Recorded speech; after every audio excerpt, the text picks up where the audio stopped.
स्त्री और पुरुष दोनों घर से काम के लिए निकले। पुरुष को वापस घर आकर आराम मिला, लेकिन स्त्री को फिर से काम करने को मिला। कभी कभी मुझे लगता है कि मैंने गलती की है, बस गलती कौन सी है वो पता नहीं चला। गलत आदमी चुना या सच्चा प्यार किया या कुछ और, बस झुलसती रहती हूं मैं, रात भर दिन भर, और शायद अब से जिंदगी भर। सब दिखावा या झूठ हो सकता है कि तू एक पुरुष का प्रेम में विलाप, उसके आंसू और लंबे समय से प्रेम में उसकी प्रतीक्षा झूठ नहीं हो सकती। कितना कठिन प्रश्न है यह। कैसी लगी लड़की? सोचिए कितना बड़ा कलेजा होगा लड़की के बाप का, जब मर्द अपनी ही पत्नी की हंसी में खुशी नहीं बल्कि किसी और की बातों में सुकून ढूंढने लगे, तो उस स्त्री का गुस्सैल चिड़चिड़ी होना स्वाभाविक है। एक दिन तुम्हें एहसास होगा कि जिस पत्नी को तुमने ठुकराया था वही तुम्हारी सबसे बड़ी ताकत थी।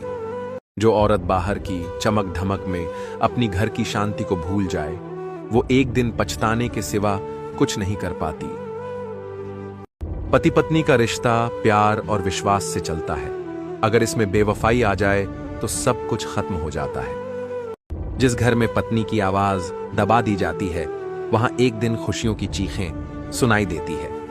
जब पत्नी का दिल किसी और के लिए धड़कने लगे, तो उसका सबसे बड़ा दुश्मन वही आदमी बन जाता है जिसने उसे सबसे ज्यादा चाहा था। जो इंसान अपनी पत्नी को तकलीफ देता है, उसकी जिंदगी दुख दर्द से भर जाती है।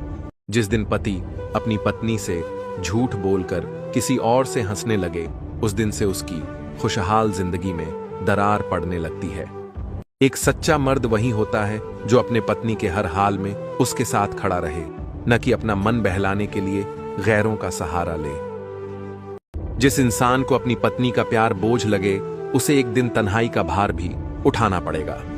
अगर पत्नी अपने पति को गैरों से ज्यादा पराया लगने लगे, तो समझ लो कि उसने अपना सबसे बड़ा सहारा खो दिया।